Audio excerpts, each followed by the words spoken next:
You know where there's no value? Never launching anything and framing that shit like, oh, I'm a perfectionist. Just talking about it left and right. Yeah, agreed. You're not a perfectionist, Sally. What's up, everyone? Welcome back to our show. So in life, you're going to learn some lessons. And in business, it's no different. Today, we're talking about a few lessons that we've learned since opening our first businesses and how we apply them to our work today. My name is Todd. I'm here with my wife and business partner, Jennifer. Hello. Hi. You're listening to the Hello Hair Pro podcast. So real quick before we dive in, this episode is brought to you by our friends at Ping Pong Design and Marketing. Ping Pong. If you want to love your website again, or you're looking for more clients to fill your business, Ping Pong is offering our audience a special discount on any website or digital marketing campaign. Visit the show notes, reach out to Chris, talk to him more about your needs. You won't regret it. So, on to the show. All right, so learning lessons. It's going to happen. Mm-hmm. Some of them are good lessons. We're not going to talk about those today. We're going to be super negative. Let's be just negative. No. No, it's just part of it. I mean, so in business and really in anything you do, when you're learning, when you're starting out, you're going to miss so much stuff. It's just part of it. There's no way to avoid it. So I don't think it's good or bad. I mean, would it be best to never run into any issues? I guess, but that's not reality. So it doesn't matter. Yeah. And even the stuff we go through today, it's hopefully just to set you up, to give you an awareness, because you're going to go through different struggles than we have. But if anything is similar, or at least you can have some guidance on kind of how to navigate through it and how to learn from them. Yeah, exactly. Let's dive into this first one. So sort of loosely had this one wrapped up as failure to fully plan. I like it. And we've talked about not planning for I said we. Mm-hmm. We've talked about me not planning for the delivery of our furniture before at the salon. Oh, yeah. I just missed it. I had never built a business like that where I had furniture coming in and I had never customized furniture, so I didn't realize I guess what was parameters. I guess my gym, but we just put equipment out. Yeah, it was different. And it was different because everything had a temporary home because we configured the gym differently every day for every workout. So it didn't make sense for everything to have, a specific space on the floor. But either way, that's just something that we missed. And looking back, could we have avoided that? And by we again, I mean me. I don't know. Mm-hmm. I'd never done it. And there was a lot going on. So I feel like it was one of those lessons where I learned real quick. Now, next time we do anything, to be like, what can go wrong here? And don't obsess. I'm not saying obsess about stuff because you'll drive yourself insane, because you'll create scenarios that would never happen in the real. I mean, I could be like, what happens if the furniture delivery truck gets a flat tire and tips over and they have to rebuild all the furniture? But that's crazy. Right. So in this case, it would have been more like, okay, so we've now placed the order. Logistically, how does it work? When we take delivery, what's that process, right? We understand to ask those questions so that we can be better prepared. Yeah, that's a great point, is just having a list of questions and being prepared. Exactly. Asking questions is never going to steer you wrong, unless you're asking the wrong people. Right. But we were dealing with a designer and a company who were amazing. Right. They would have answered that question for us. They do this every day. They didn't think to tell us because... Well, it also... the pandemic had hit and there was a lot of crazy stuff. The what? Yeah. I'm not saying that word ever That again. furniture was stuck in C and we weren't even sure if we were going to get it because it could have had COVID on the furniture or something. That was the time period. It was so whacked. So I'm sure something was missed. But either way, to prep in the future, if we were to get new furniture and do things even at where we're at now, that process could have changed. So we would know to ask, is the process the same? Or what have you updated? What are we doing differently? How does this look like? We wouldn't just assume it's going to be the same way because it could have changed, but we would ask those questions. Yeah, from the jump. Immediately now, I would ask those questions. So that we would get everything aligned that we would need to help us be prepped and ready. When we were moving not to or through, I don't even realize what I just said. But when we were moving from the design phase to actually placing the orders and moving money to where it needed to get, really our questions became, when can we have our shit? Right. That was because we were like, we signed a lease. We're on a time. We had a window of time to work, and we were laying out the logistics. So don't do that if you're listening. Instead, ask a bunch of questions and just keep asking questions. And no question is a dumb question. Even if you're like, I might have already asked this, who cares? Like, you need to make sure you can put your mind at ease. And if that means that you have to ask a lot of questions over and over, then that's what you do. Like, just to get yourself acclimated and feeling confident in whatever the process is that you're going through. Yeah, man. Agreed 100%. So when we launched this business, we launched with a mission, a vision, core values, all that stuff. Why? Because at my last business, I didn't have that stuff for years. And it hurt the busse because there was no direction. Right. Rhyme or reason. Why are you doing stuff? Who knows? Exactly. So I came around to understanding the importance of building the foundation of your business by working with a business mentor. I hired a group who assigned me a mentor on their team.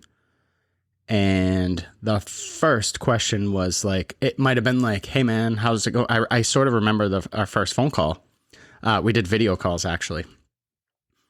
And we jumped on and it was like, hey man, how are you doing? Anyways, what's your mission and vision for this business? And I was like, what?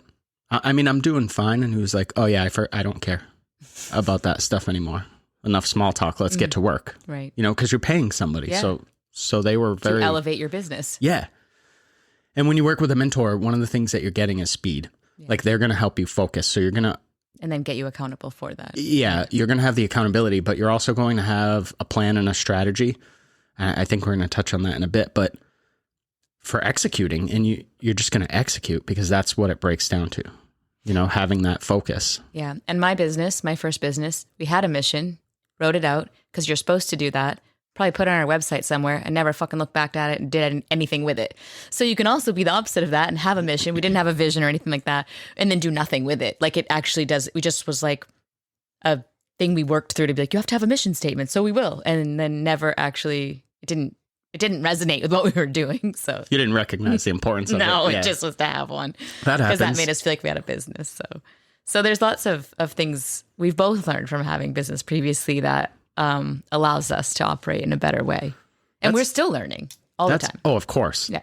That's another great point. What you just said was you felt like you needed it to have a business. A lot of people out there that I talk to are like, if I do this, I have a business. Yeah. And I'm like, like I have a mission. I'm good. Maybe. Couldn't really tell you why or what we were supposed to do with it, but we had one. I think when you're planning when you're trying to fully plan something, don't drive yourself crazy. I mentioned it earlier. You're not going to figure out every scenario. You're not going to have every detail, but do your best to have the most information possible and quality information. That's why, like, working with other people, like we put together a great build team. So we trusted what they told us when they gave us information or they gave us things to think about. We paid attention a lot. Some stuff won't matter in the end, but being prepared is good. Like I mentioned earlier, you can get crazy with, what do I do in this scenario? I wouldn't, but if that's where your mind goes, maybe quickly have like your first step you'll take, and that will put you in motion. But yeah, you're not going to figure out all the scenarios. But I've been in a position like that where actually every time we were having a baby, I was like, what is this going to look like? Like when I'm driving to work, I'm going to drop off here. None of those things ever came true. But that drive, I was obviously having anxiety, and to think of the scenarios calmed me down. So in that case, I was aware that like those scenarios would never really probably ever work out as perfectly as I hoped for. But it, like I said, calmed my mind down to work through them. So I did. Yeah. And I'm pretty sure we mentioned it on another episode. There's value in working through planning stuff because then you just get better at it and you create better habits and better workflow. And then over time, you could look at a problem, identify, we've definitely talked about this, but identify what the actual problem is, right, and then problem solve for it. So you're more effective by practicing this stuff. Absolutely.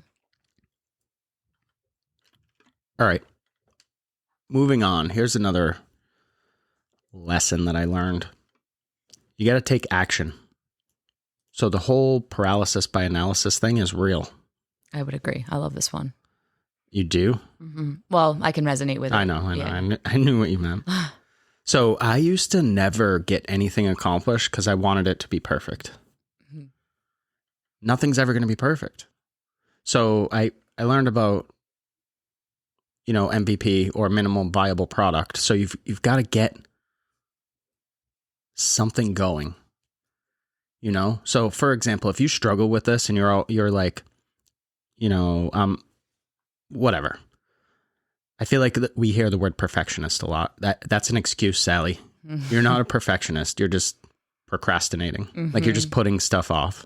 Because you're never going to perfect something. No. And by just even if, like, I'm not taking away from people that are like, I'm a perfectionist. But if you think about it, like you're hurting yourself by just saying even those words. The sooner you get started, the sooner you get better at it. Like, yeah. You do it once and then you do it again, and now you're on a flow. And you can work towards whatever your definition of perfectionism is, or being a perfectionist. I wouldn't. No, but if you're like, I'm a perfectionist. Well, start somewhere, keep working on it, because that's what people that want to find perfection would do. Don't just sit there and keep thinking about it. Yeah. So here's how I would deal with this. If you're listening and this is you. So get your idea down, Get your idea down on paper or wherever, like you make notes or build things or whatever. I don't care. Get your idea out of your head. Step one. The next step you're going to do is create a plan and a strategy for launching. So whatever it is, say you want to start a podcast, make your plan, which is your to-do list, do your to-do list, and then have a strategy for how you're going to accomplish everything and why it's going to work with dates. And then publish your first episode.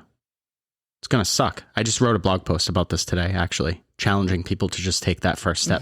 Write your first blog post, hit publish. Is it going to be great? No. But the minute your second one will be better. You'll get better. Exactly. Your 10th one will be probably still pretty bad. Yeah. Your 100th one will be decent. But every time you do it, you are going to get better and grow at it and get towards that goal. Exactly. So, create your plan and strategy, then do the work, move quickly. I'm not saying be reckless, but, if you're like, oh, it's going to take me a month to put this together, I challenge you to do it in a week. Why is it going to take you a month? Are you really that busy? Like, what do you... Well, you remember when I was trying to launch the haircutting class. Oh my gosh. I put it off. Oh my God. You put it off for like 7 months. It took Todd and a staff member of Hello to be like, get your shit together. Get it together. But I was so scared. I was scared of failure. I was scared no one's going to sign up for the class. I was scared that the content wouldn't be good enough. And the funny thing is that the haircutting class I was teaching is one that I do in our salon like every single day. But I just kept freezing. And then finally, it was like, what are you waiting for? And I'm like, I don't know.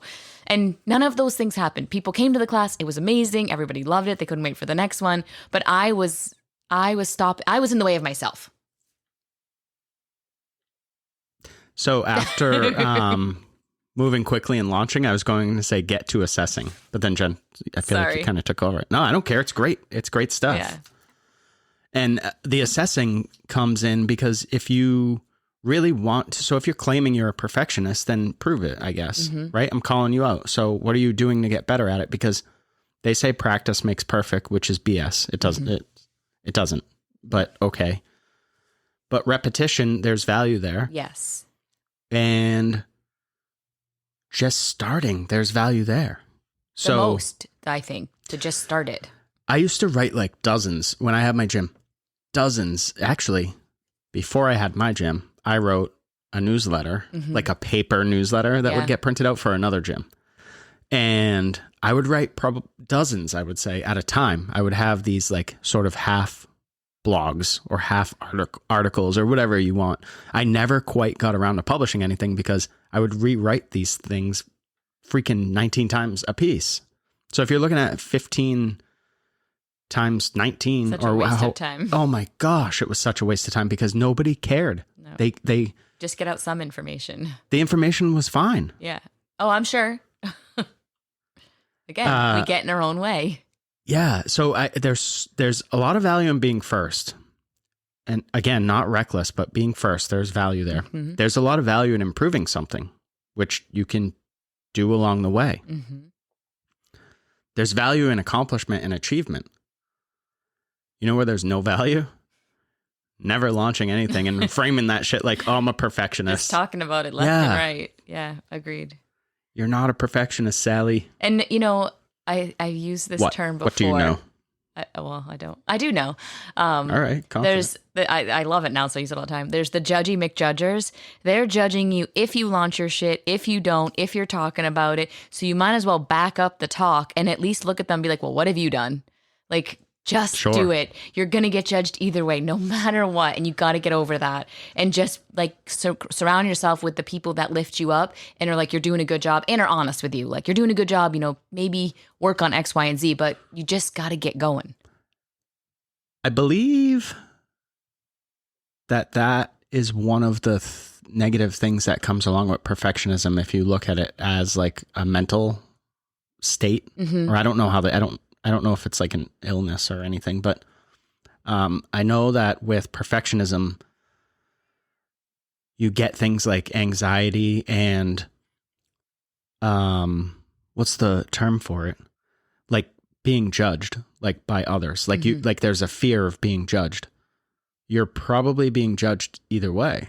But you are. So get a move on. Mm-hmm. And what's that post? I keep seeing this randomly and I don't know why, but lately I've been seeing it everywhere. Like on Instagram, it's like nobody watches you harder than yourself, than somebody that doesn't like you. Oh, that's something like that. And I was like, interesting. Yeah, like even when I post a story and I talk, I'm like, should I post this? Should I not? And then I'm like, no, like this is what I want to say. And if people like it, they can like it. If they don't, they can unfollow me. Like, I don't know. But I still like judge myself before doing it. And I'm like, stop. And then when someone's like, that was great, I'm like, all right, good. Something else that's funny, and it happens to me frequently, is somebody will be like, hey, I heard your podcast about this. Was that about this other thing? And I'm like, no. So when we create material for our podcast, social media, blog posts, it's very rarely, and I'll tell you why in a second, a reaction to something else or someone else. Now, the times that it is a reaction are those where people say, hey, it'd be cool if you talk about this. Right. And then we talk about it. We ask all the time, what do you want us to talk about? Yeah, we put it out there. I have some replies that we got on our Instagram for, what was it? The trends. That was the last thing we asked. What trends do we think are coming? And there's a few things that we got on there, which is cool. We'll have to share those. Yeah. But we can create content around that stuff we like to create content around that stuff because that's what our audience is telling us they're interested in. So why would we not do that? All right. This is a big one here. This is a lesson that I learned, I guess you could say the hard way. But probably everybody listening to this, if you have a business, own a business, run your business yourself, or even care about, even if you're an employee and you just care about your life, you can't avoid numbers. Right. It's part of it. You can't avoid numbers. It's life, people. We math here. We math here. We math. So I used to avoid numbers because it stressed me out. So I wouldn't look at like my bank account. I wouldn't look at like the operating account. I would just, whatever day like my rent was due, I'm like, okay, I need to peek in the account and make sure that's there and then send it out. And pray. So I would open the account and I had no plan for like, what if the money's not there? What if I don't have enough for rent? So I would open the account and be like, okay, phew, there's enough in there. I would pay my rent and then not check it until something else came up. I love it. Well, we look at numbers often. Now we actually went over a bunch of stuff yesterday. Go ahead. So what I quickly realized happened was I inadvertently added a bunch of stress because in not knowing your numbers puts you at a massive disadvantage. So when you realize that or recognize that, it's freeing. Yes. Like, I can't tell you how exciting looking at numbers can be because it gives you so much information. So I actually had that story, but go ahead and you can tell that story if you want. Oh, to me, it is freeing. And I like, if we know at Hello what our bottom line needs to be brought in every month, and we can look at every month and top see line. Top line. For real? That's what's coming in. Your bottom line's what's left over. Oh shit. Whatever line you got to look at. That's why I know where the lines are. That's why I do this stuff. No, but you understand it. Yeah. I'm joking. Yeah. But it's important. And again, whether you're running your sole business, like just you, or you are even an employee and you want to make a certain amount of money, you have to know where you're at in your day or week, or what those numbers should look like monthly, so that you can plan accordingly and set goals for yourself. It's really important. As a business owner, if we don't understand how much we need to bring in to pay all our bills, I don't know what we're doing. I guess we're just not looking at it and we're just hoping. We'd be screwed, yeah. Yeah, like I find it very fun. Todd and I went over this yesterday, like sort of where we've been monthly starting the year till now. And since we know what we need to bring in just to see, are we growing here? Are we growing there? What does this look like? What can we do differently? But if we didn't look at that, we'd just be guessing. Yeah, so September wraps up quarter 3. And we were at lunch yesterday. And Jen, you pulled up this report.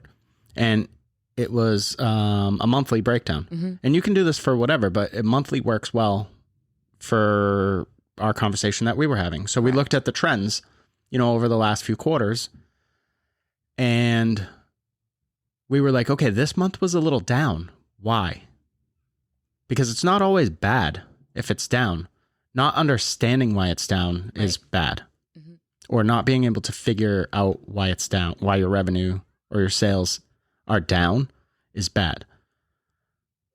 Just them being down isn't always bad. So we looked at, was it last month? It was slightly down? Or, it was July, because we were closed for yes, we July closed 4th, for like a week. A couple days, but still. Really? Yeah. Okay. I thought it was longer than that. But then we had a lot of people out on vacation. Mm-hmm. And it was sort of midsummer, which is always, I feel like, July a little bit that, of a dip. Yeah. Because a lot of people are on vacation. So when we looked at that, we're like, okay, we understand that now. And now next year, we know, hey, July, we could see a dip. Mm-hmm. So what do? We're going to plan for it. Right. Strategize a different way. Right. And that could involve understanding that you need to set aside X amount of dollars just in case or whatever. Right. Mm-hmm. We're not going to get into anything crazy like that today, but we can in the future for sure. So, and yeah, we could tell you the exact dollar amount that we need to break even each month, weekday, however you want to look at it. It's all the same. You just divide by 37 or whatever you're looking at, right? 52 if you're looking at a year and 1.5 weeks.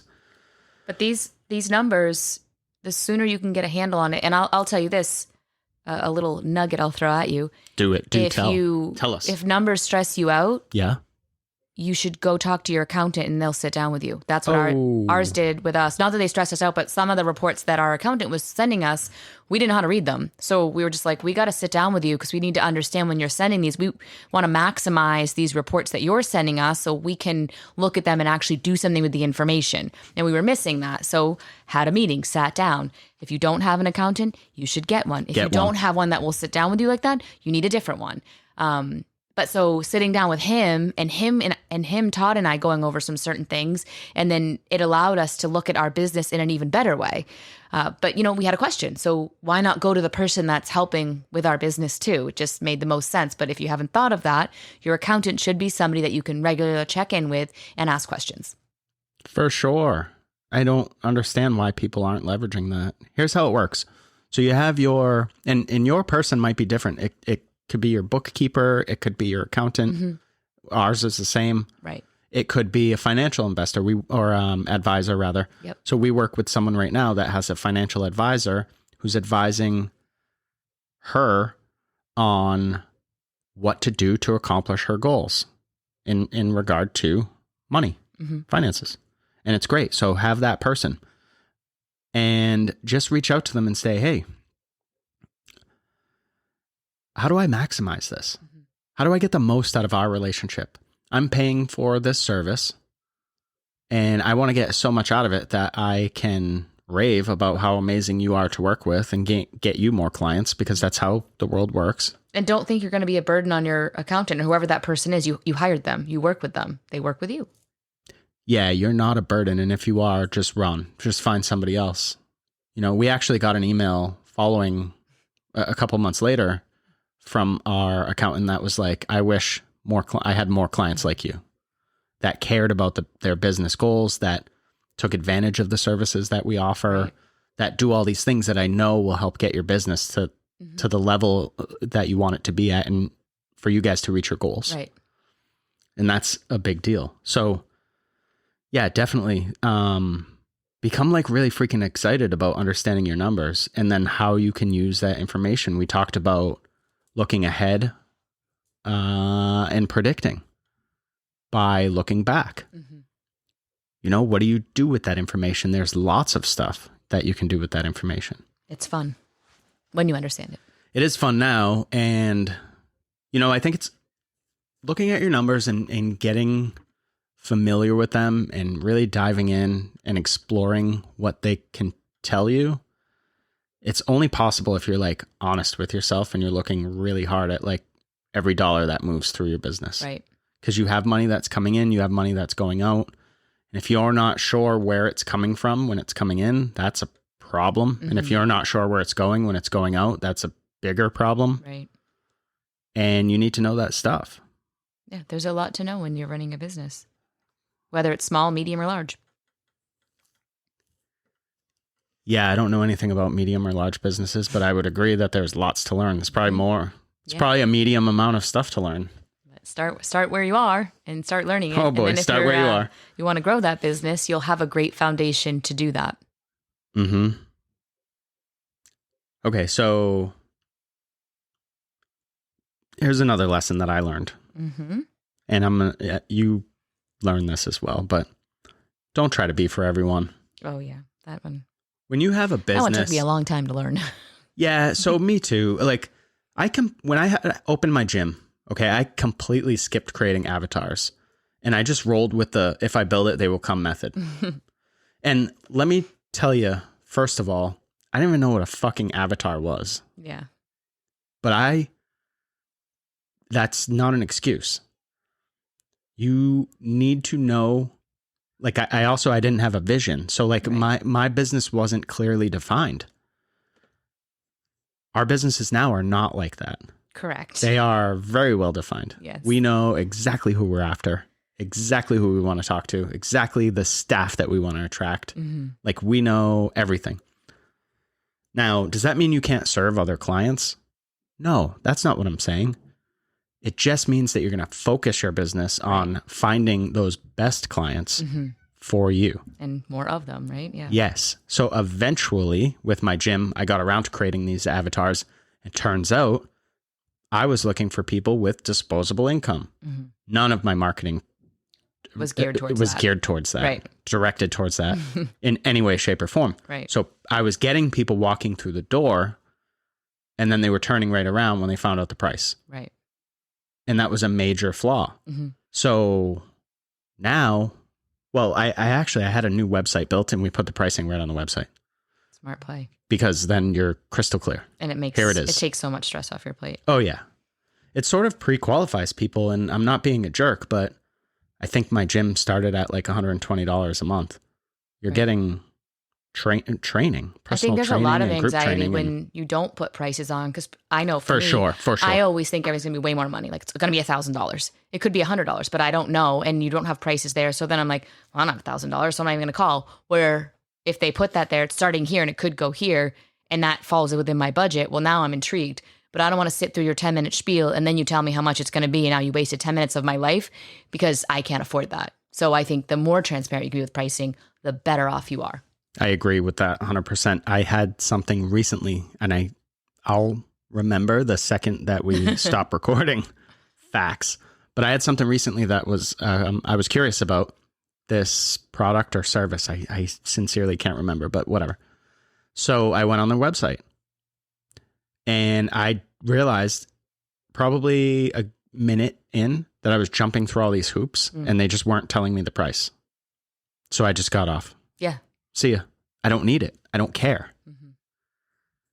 Again, I have no idea what the price was. It could be tens of thousands, hundreds of thousands. I have no clue. And a lot of times, even if the price maybe is beyond your budget, there's somewhere where you're like, I really want that.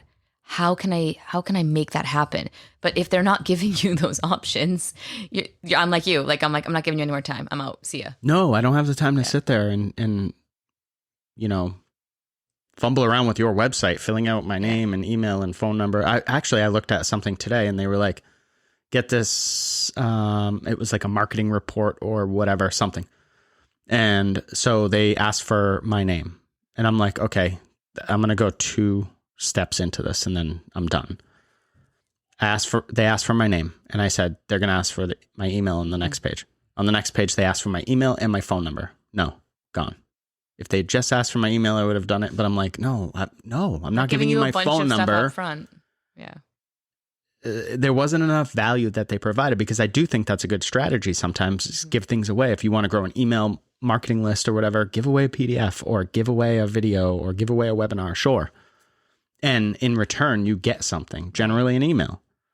I don't know why they needed a phone number, but I'm like, I'm not answering you. I'm going to answer family when they call. You want me to answer you? So, anyways, I realized quickly that trying to be for everyone was not the best approach as far as like building a business. Mm-hmm. It seems like a great idea at first because you're like, everyone will come here, right. But everyone won't come here. No. Doesn't even make sense. Yeah, that's not reality. Right. So I know at your last business, and if you don't want to talk about it, we can edit this part out, but you got some extremely terrible advice and tried to be for everyone. Yeah, we relaunched a website to rebrand our business, and it literally was like, we are for everyone. Yeah. And let me tell you, how'd that go? Horrible, because most of the staff didn't want to be for everyone. Most of the staff at that time had been with us a good amount of time and was starting to kind of branch out and like where I didn't even think of it as specialties, where now we mentor to that, but all I would hear is them either complaining, I don't want to do this, I don't want to do that. And like, well, you're doing everything because we're for everyone, right? Like I probably didn't say it that way, but basically this was the brand we were putting out there. Yeah.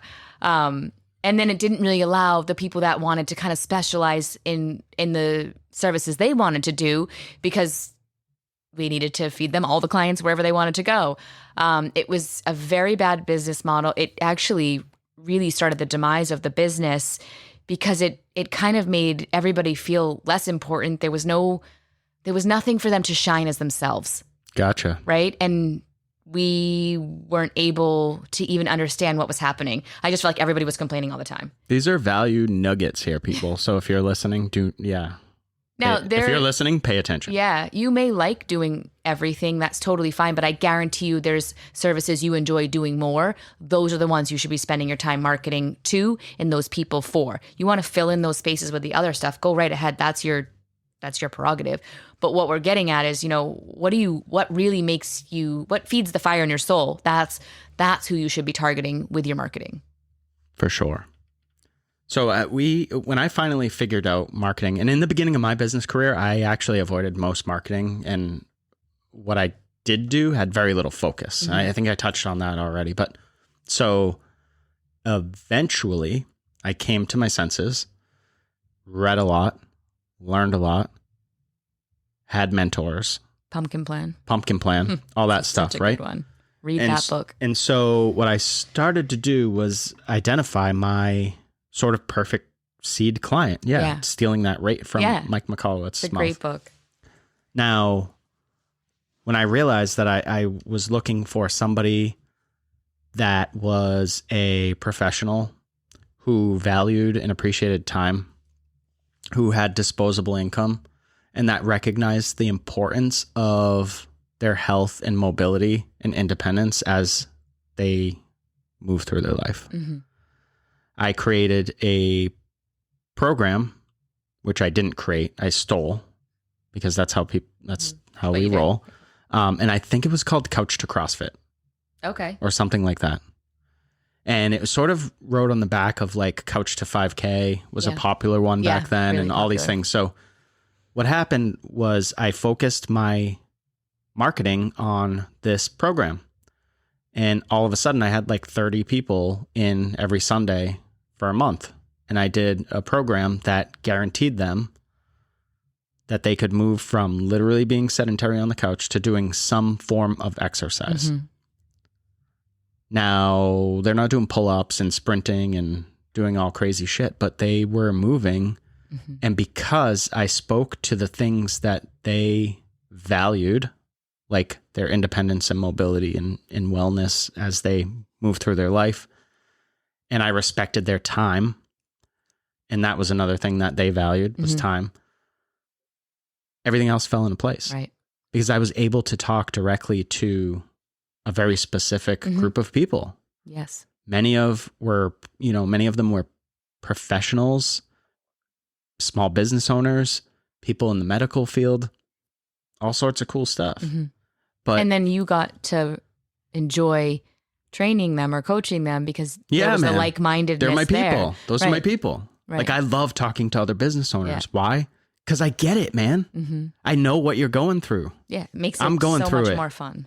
And I want to learn from you. And I want to hopefully leave you with something to help improve your life or business. So that's my couch to CrossFit story. It was a good one. I forgot about that. Yeah, man. What else? Do you have any? So that's what I had for my lessons. Yeah, I think those are amazing. And I think if you can start to recognize where maybe some weaknesses are for you, then that's where you can start to focus and decide maybe out of those 4 things, which one are you ready to take on now, right? And then come up with a plan, strategize what's the actions you're going to take. Maybe there's a few you're like, all right, I've worked on those, I'm good, and you do the other one. Don't try to do everything at once, But maybe you're like, hey, I've never even looked at my numbers. It might be time to start there. So you can then do some other things. The numbers are a big one.